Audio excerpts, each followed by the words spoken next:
এই 4টি কথা সবসময় মনে রেখো। নাম্বার 1, দুনিয়ার সবচেয়ে শক্তিশালী জিনিস হল টাকা। কিন্তু কারো টাকা আর অবস্থান দেখে কখনো নিজের আত্মসম্মানকে ছোট করো না। যে তোমাকে সম্মান দেয়, শুধুমাত্র তাকেই সম্মান দাও।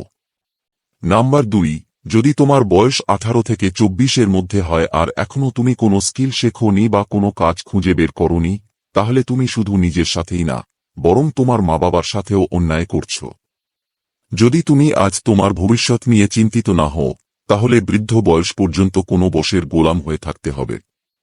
নাম্বার 3, একা থেকে কিছু করতে শেখো, কারণ এই সময়টাই তোমার কিছু হয়ে ওঠার সময়।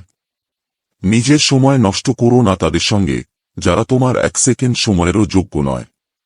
নাম্বার 4, তোমার মা বাবার ওপর দোষ দেওয়া বন্ধ করো এই বলে, আপনারা আমাদের জন্য কি বা করেছেন, এই মানসিকতা বদলাও। গরিব পরিবারে জন্ম নেওয়া তোমার ভুল নয়, কিন্তু গরিবই থেকে যাওয়া আর কিছু না করা, এটা তোমার ভুল।